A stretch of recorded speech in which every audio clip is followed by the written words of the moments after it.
श्री शिवाय नमस्तुभयम। दोस्तों, आप सभी लोग जानते हैं कि 2 दिसंबर 2024 यानी सोमवार को पड़ रही है मार्गशीर्ष महीने की प्रतिपदा तिथि। और दोस्तों, यह वह प्रतिपदा तिथि है जो मार्गशीर्ष महीने में पड़ने वाली सबसे बड़ी तिथि है, क्योंकि यह सोमवार के दिन पड़ रही है और इसका बहुत ही बड़ा और विशेष महत्व होता है। पूज्य गुरुजी ने कहा है कि अगर कभी भी मौका लग जाए और मार्गशीर्ष महीने की सोमवार प्रतिपदा तिथि को पड़ जाए तो आप लोगों को 11 चावल के दाने का उपाय तो अवश्य ही करना चाहिए।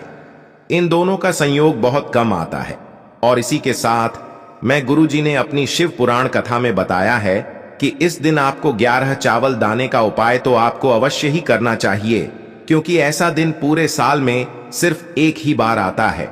और दोस्तों, आप सभी लोग जानते हो कि सोमवार प्रतिपदा तिथि का अगर सबसे बड़ा कोई उपाय है तो 11 चावल के दाने वाला उपाय है।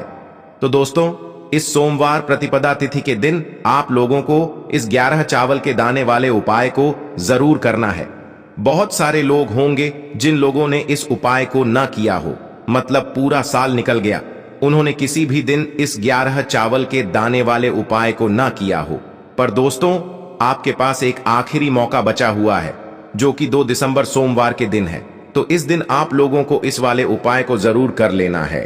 भले ही आपने पूरे महीने भर इस उपाय को ना किया हो, पर अगर आपने इस मार्गशीर्ष महीने के सोमवार प्रतिपदा तिथि के दिन अगर इस वाले उपाय को कर लिया तो आपको इस उपाय को करने का वह फल मिलेगा जिसकी आपने कभी कल्पना भी नहीं करी होगी। इसीलिए आप लोग इस वाले उपाय को एक बार जरूर कर लेना है, ताकि आप लोगों के हाथ से यह मौका ना जा सके और आपको इस उपाय को करने का फल मिल सके।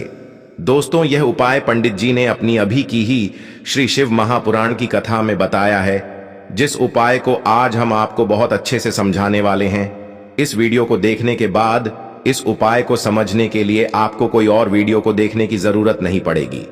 तो चलिए दोस्तों, उपाय को शुरू करते हैं। देखिए, यह इस मार्गशीर्ष महीने के सोमवार प्रतिपदा तिथि के दिन यह इतना खास होता है, इतना महत्वपूर्ण होता है। देखा गया है कभी कभी बड़े बड़े पूजा पाठ अनुष्ठान से जो मनोकामना पूर्ण नहीं होते, वह मार्गशीर्ष महीने के सोमवार प्रतिपदा तिथि के दिन एक छोटे से उपाय करने से ही आपकी मनोकामना पूर्ण हो जाती है। और बहुत सारे लोगों ने इस उपाय को किया भी है और उनको इस उपाय को करने का फल भी जरूर मिला है।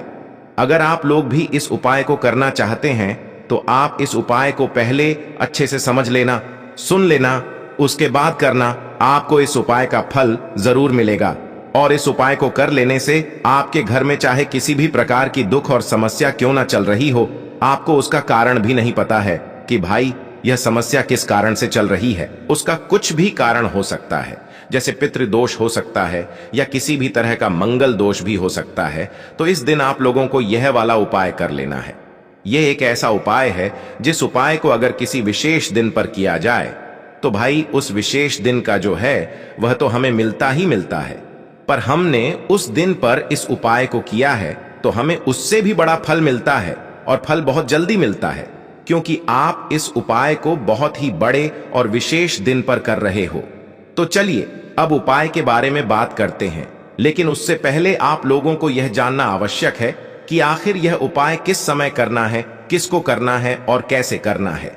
तो चलिए हम आगे आपको वीडियो में एक एक करके बता देते हैं। लेकिन उससे पहले अगर आप लोग हमारे चैनल पर पहली बार आए हैं या फिर मेरी आवाज आज पहली बार सुन रहे हैं तो हमारे चैनल को सब्सक्राइब जरूर कर लेना और इस वीडियो को लाइक करके कमेंट बॉक्स में श्री शिवाय नमस्तुभ्यम ओम नमः शिवाय जरूर टाइप कर देना। तो दोस्तों, इस एक के दाने वाले उपाय को हमें इस सोमवार प्रतिपदा तिथि के दिन कैसे करना है, किसको करना है, किस समय करना है और कहां पर करना है, ये सारे सवालों के जवाब आपको इस वीडियो में मिल जाएंगे। और जो यह वीडियो देखेगा भाई, उसको 11 चावल के दाने वाला उपाय जरूर करना चाहिए, क्योंकि इस दिन एक चावल के दाने का भी बहुत ही बड़ा और विशेष महत्व होता है। और जब बात आ जाए 11 चावल के दाने की तो यह सोने पर सुहागा वाली बात हो जाती है और यह एक बहुत ही बड़ा उपाय हो जाता है इस सोमवार प्रतिपदा तिथि का। तो अब दोस्तों, इस 11 चावल के दाने वाले उपाय को आखिर करना किसको है, सबसे पहले हम लोग वह बात जान लेते हैं। तो देखो, घर की जो बड़ी माताएं बहनें होती हैं, उन माताओं बहनों में से कोई भी एक बड़ी माता बहन इस वाले उपाय को कर सकती है। और दोस्तों, अगर आप चाहे तो अपने घर में से सभी सदस्यों को भी इस उपाय को करवा सकते हैं। अगर किसी व्यक्ति की खुद की कोई मनोकामना है, खुद की कोई दुख और परेशानी है जो कि वह अपने लिए ही करना चाहता है इस वाले उपाय को, तो वह खुद अपने लिए भी कर सकता है। बाकी अगर कोई घर में से ऐसा है जो कि अपने पूरे घर परिवार की सुख और शांति के लिए यह वाला उपाय करना चाहता है, तो भाई वह भी कर सकता है। उसमें भी कोई दिक्कत वाली बात नहीं है। कहने का मतलब यह है कि इस उपाय को हर एक सदस्य भी कर सकता है और पूरे घर परिवार के सदस्य के लिए घर की बड़ी माताओं बहनों में से कोई एक माता बहन भी कर सकती है। माताएं बहनें अगर घर में उपस्थित ना हो या वह यह वाला उपाय ना कर पा रही हो, तो फिर घर का कोई बड़ा सदस्य भी इस 11 चावल के दाने वाले उपाय को कर सकता है, चाहे फिर वह पुरुष ही क्यों ना हो। उसमें कोई भी दिक्कत वाली बात नहीं है। अब दोस्तों, जो अगला प्रश्न निकल कर आता है वह यह आता है इस उपाय को लेकर कि आखिर इस उपाय को हमें किस समय करना है, सुबह के समय करना है कि शाम के समय करना है। तो देखो, इस वाले उपाय को आप लोग सुबह के समय भी कर सकते हो और शाम के समय प्रदोष काल में भी कर सकते हो। अब अगर आप पूछो कि भाई सबसे उत्तम समय कौन सा रहेगा इस 11 चावल के दाने वाले उपाय को करने का, तो हम आपसे बस यही कहेंगे कि इस उपाय को आप सुबह के समय करेंगे तो ज्यादा बेहतर होगा। बाकी अगर प्रदोष काल शाम के समय भी करेंगे तो भी अच्छा होगा, उसमें कोई भी दिक्कत वाली बात नहीं है।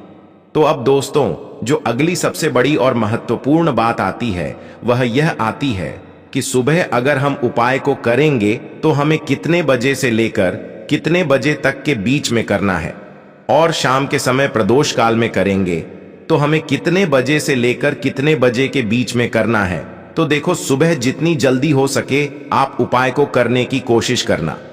बाकी अगर किसी कारणवश लेट भी हो जाओ, थोड़ी देर भी हो जाए, तो 10 या 11 बजे तक भी आप उपाय कर लेना, पर 12 बजे से ज्यादा देरी ना हो, ठीक है? इस बात का ध्यान रखना। उसके बाद में दोस्तों, अगर शाम के समय प्रदोष काल की बात करें, प्रदोष काल का जो समय है होता है वो शाम के 6 बजे से शुरू हो जाता है।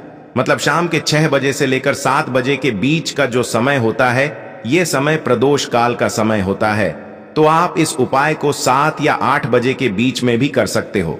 मतलब शाम के 6 बजे से रात 8 बजे के बीच में आप कभी भी इस वाले उपाय को कर सकते हो, उसमें कोई भी दिक्कत वाली बात नहीं है। तो चलिए दोस्तों, जान लेते हैं। सबसे पहले गुरुजी द्वारा बताए गए पहले विशेष उपाय के बारे में देखिए। यह उपाय विशेषकर आपकी किसी भी प्रकार की मनोकामना की पूर्ति के लिए होने वाला है। देखिए, इस उपाय के लिए आपको मात्र एक लोटा शुद्ध जल ले लेना होगा। तांबे के पात्र के अंदर जल आपको अपने घर से ही लेना है। फिर इसी के साथ में आपको थोड़ा सा शहद ले लेना होगा। शहद आपको मात्र आधा चम्मच ही लेना है। फिर इसी के साथ में आपको एक प्यारी सी बेलपत्र ले लेनी है। बेलपत्र कहीं से भी खंडित नहीं होनी चाहिए, इस बात का ध्यान रखें। अगर आपके पास बेलपत्र नहीं है तो आप भगवान शिव के शिवलिंग पर चढ़ी हुई बेलपत्र को पुनः शुद्ध जल से धोकर का उसका उपयोग कर सकते हैं।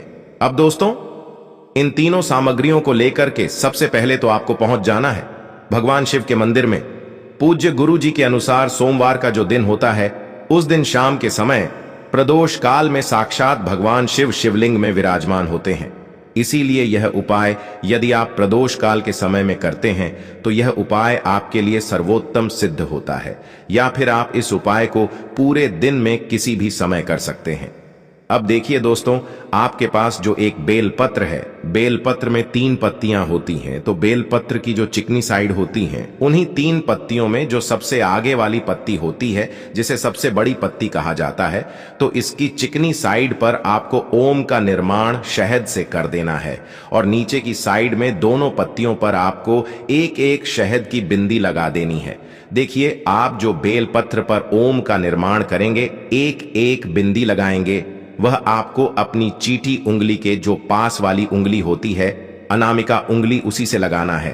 अब इस प्रकार से इस बेलपत्र को तैयार करने के बाद इसे आपको अपने सीधे हाथ की हथेली पर रखना है और फिर आपकी जो भी मनोकामना है, चाहे आप यह उपाय अपने जीवन में धन की प्राप्ति के लिए कर रहे हैं, जीवन में आप धन धान्य को बढ़ाने के लिए यह उपाय कर रहे हैं, या फिर यदि आप अपने व्यापार को, अपने बिजनेस को अच्छे से चलाना चाहते हैं, उसमें वृद्धि करना चाहते हैं, या फिर आप बहुत समय से नौकरी के लिए प्रयास कर रहे हैं लेकिन आपको नौकरी नहीं मिल पा रही है, यानी कि आपकी जो भी मनोकामना है उस मनोकामना को परिपूर्ण करने के लिए आपको महादेव से प्रार्थना कर लेनी है।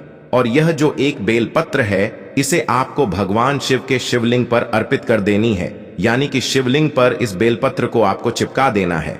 देखिए, बेलपत्र की डंडी नीचे की तरफ रहेगी और इसकी जो चिकनी साइड है वह शिवलिंग से स्पर्श रहेगा। जिस तरफ आपने शहद लगाया है इस प्रकार से आपको यह बेलपत्र समर्पित कर देनी है। अब जो आपके पास अंत में एक लौटा शुद्ध जल है तो इसे आपको धीरे धीरे भगवान शिव के शिवलिंग पर अर्पित करते जाना है और लगातार शिव महापुराण के मूल मंत्र श्री शिवाय नमस्तु भयम या फिर ओम नमः शिवाय इस मंत्र का जाप करते रहना है। जल को समर्पित करते समय आपको सोमेश्वर महादेव का मन में स्मरण करते रहना है। पूज्य गुरु जी ने बताया है कि जो भी व्यक्ति इस प्रकार से सोमवार प्रतिपदा तिथि के दिन यह चमत्कारी उपाय करता है तो आपकी किसी भी प्रकार की मनोकामना है, चाहे जो भी मनोकामना हो, तो सोमेश्वर महादेव की कृपा से वह मनोकामना बहुत ही शीघ्रता से परिपूर्ण हो जाती है। अब दोस्तों, इसके बाद हम जान लेते हैं गुरु जी द्वारा बताए गए दूसरे खास उपाय के बारे में। देखिए, यह उपाय बहुत ही खास है, विशेषकर आपके जीवन में धन धान्य के भंडार को बनने वाला है या फिर आपकी किसी भी प्रकार की मनोकामना को परिपूर्ण करने वाला है। देखिए, इस उपाय के लिए आपको मात्र एक लोटा शुद्ध जल लेना है। लोटा आपको तांबे का नहीं लेना है, केवल और केवल स्टील का लोटा ही आपको लेना है। देखिए, इस स्टील के लोटे के अंदर आपको शुद्ध जल ले लेना है और इसी के साथ में आपको मात्र 2 चम्मच कच्चा दूध भी इसी पात्र के अंदर मिला देना है। पूज्य गुरु जी ने बताया है कि केवल आप 2 बूंद भी यदि कच्चा दूध इस पात्र के अंदर डाल देते हैं तो वह आपको इसका पूर्ण फल ही प्रदान करता है। फिर इसी के साथ में आपको मात्र 11 चावल का दाना यानी कि अक्षत का दाना भी लेना है। 11 चावल का दाना लेते समय आपको ध्यान रखना है कि यह कहीं से भी टूटा हुआ खंडित नहीं होना चाहिए। अब देखिए, मात्र इस 11 चावल के दाने को और इस एक लोटी जल को सीधे लेकर के आपको पहुंच जाना है भगवान शिव के मंदिर में। यह उपाय भी आप सुबह से लेकर के शाम तक किसी भी समय कर सकते हैं। मंदिर पहुंचने के बाद आपके पास जो 11 चावल का दाना है उसे आपको उसी पात्र के अंदर डाल देना है। इदम अक्षतम ओम नमः शिवाय इस मंत्र का जाप करते हुए। अब देखिए दोस्तों, इस पात्र के अंदर आपने 11 चावल का दाना डाला है, साथ ही साथ कच्चे दूध से युक्त जल आपने ने तैयार किया है। तो इस पात्र को आपको धीरे धीरे भगवान शिव के शिवलिंग पर समर्पित कर देना है। श्री शिवाय नमस्तु भयम इस मंत्र का जाप करते हुए देखिए, जैसे ही आप यह जल समर्पित करेंगे तो यह जल शिवलिंग से होकर के जलाधारी की ओर बह करके आएगा। तो वहां पर आपको एक अन्य खाली पात्र भी रख देना है जिससे कि यह जल जो है उस पात्र के अंदर आ जाएगा। आप स्टील की कटोरी भी रख सकते हैं, स्टील का गिलास भी रख सकते हैं, केवल आपको एक खाली पात्र रखना है। फिर इसके बाद आपकी जो भी मनोकामना है उसे आपको महादेव से बोल देना है। अब दोस्तों, जो आपने इस पात्र में जल को झेला है इसे सीधे आपको लेकर के पहुंच जाना है। अपने आसपास किसी भी बेलपत्र के वृक्ष के वहां पर देखिए। यह उपाय इसीलिए खास हो जाता है क्योंकि सोमवार के दिन यदि हम बेलपत्र के वृक्ष के नीचे किसी भी प्रकार का पूजन करते हैं तो इससे हमें शिव और शक्ति दोनों की कृपा प्राप्त होती है। क्योंकि सोमवार के दिन बेलपत्र के वृक्ष में साक्षात महालक्ष्मी का निवास होता है और बेलपत्र का जो वृक्ष है वह माता पार्वती के अश्रु से उत्पन्न हुआ है। इसीलिए हम बेलपत्र के वृक्ष के नीचे यदि कोई भी उपाय करते हैं तो इससे महादेव अति शीघ्रता से प्रसन्न हो जाते हैं। देखिए, आपने यह जो जल एकत्र किया है इसे आपको बेलपत्र के वृक्ष की जड़ में यानी कि बेलपत्र के वृक्ष में आपको समर्पित कर देना है और आपको श्री शिवाय नमस्तु भयम या फिर ओम नमः शिवाय इस मंत्र का जाप करते रहना है। फिर आपको बेलपत्र के वृक्ष के वहीं पर माता पार्वती से भी प्रार्थना कर लेनी है जो आपने शिवलिंग के वहां पर बोली थी। उसी मनोकामना को आपको बेलपत्र के वृक्ष के वहां पर भी बोल देना है। बस आपको एक विशेष बात का ध्यान रखना है कि यह उपाय आपको सूर्यास्त से पहले ही कर लेना है। क्योंकि सूर्यास्त के बाद हम किसी भी वृक्ष में जल अर्पित नहीं करते हैं। पूज्य गुरु जी ने कहा है कि यदि इस विशेष सोमवार में हम यह शिव और शक्ति वाला उपाय कर लेते हैं तो इससे हमें एक साथ महादेव और माता पार्वती की कृपा प्राप्त होती है। इसीलिए आपको इस विशेष उपाय को इस सोमवार के दिन करने से नहीं चूकना है। अब दोस्तों हम जान लेते हैं तीसरे चमत्कारी उपाय के बारे में। देखिए, इस उपाय के लिए मात्र आपको एक लोटा शुद्ध जल ले लेना है तांबे के पात्र के अंदर। इसी के साथ में आपको मात्र थोड़ा सा शुद्ध घी लेना होगा। घी आपको यदि गौ माता का प्राप्त हो जाता है तो यह आपके उपाय के लिए बहुत ही सर्वोत्तम होता है। तो इस प्रकार से आपको मात्र थोड़ा सा शुद्ध घी लेना है। अब मात्र इन दोनों सामग्रियों को लेकर के सीधे आपको पहुंच जाना है। भगवान शिव के मंदिर में गुरु जी ने कहा है कि यह उपाय आप सुबह भी कर सकते हैं और शाम के समय में भी कर सकते हैं। देखिए, शिवाल पहुंचने के बाद आप जो घी लेकर के आए हैं उससे आपको शिवलिंग पर माता अशोक सुंदरी वाले स्थान पर इस घी का लेपन कर देना है। देखिए, यह जो घी है आपको अपने सीधे हाथ की चीटी उंगली की जो पास वाली उंगली होती है, अनामिका उंगली, उसी से माता अशोक सुंदरी वाले स्थान पर लगाना है। जलाधारी के बिल्कुल बीच में जो स्थान होता है जहां से जल बह करके आता है उसी स्थान पर आपको इस घी का लेपन करना है। देखिए, घी का लेपन करते समय आपके शरीर में किसी भी प्रकार का यदि रोग हो गया है या फिर आपके घर के किसी भी सदस्य के शरीर में कोई भी रोग हो चुका है तो आपको कुंदकेश्वर महादेव का मन में स्मरण करते रहना है। और यदि आप अपने जीवन में कठिनाइयों को और समस्याओं को दूर करके जीवन में सुख समृद्धि प्राप्त करना चाहते हैं तो आपको चंद्रमौली महादेव का स्मरण करना है। या फिर यदि आप जीवन में कर्ज से बहुत अधिक परेशान हो चुके हैं तो आपको आरण मुक्तेश्वर महादेव का स्मरण करना है। माता अशोक सुंदरी वाले स्थान पर इस घी का लेपन करने के बाद आपके पास जो एक लोटा शुद्ध जल है उसे आपको धीरे धीरे भगवान शिव के शिवलिंग पर अर्पित करते जाना है और लगातार आपको शिव महापुराण के मूल मंत्र श्री शिवाय नमस्तुभयम इस मंत्र का जाप करते रहना है। देखिए, आपकी अनामिका उंगली में जो थोड़ा सा घी और लगा हुआ है उसे आपको साफ नहीं करना है, इसे सीधे आपको अपने घर पर लेकर के आना है। अब दोस्तों, आपके घर का जो मुख्य द्वार होता है, मेन गेट होता है, उसी पर आपको जो आपने माता अशोक सुंदरी वाले स्थान पर घी का लेपन किया था उसी उंगली से इस घी की एक बिंदी लगा देनी है। यह बिंदी लगाते समय भी आप यदि यह उपाय आरण मुक्ति के लिए कर रहे हैं तो आरण मुक्तेश्वर महादेव का स्मरण कर लिए। यदि आप रोग मुक्ति के लिए कर रहे हैं तो आपको कुंदकेश्वर महादेव का स्मरण कर लेना है जीवन में सुख शांति प्राप्त करने के लिए। यदि उपाय कर रहे हैं तो आपको चंद्रमौली महादेव का स्मरण कर लेना है।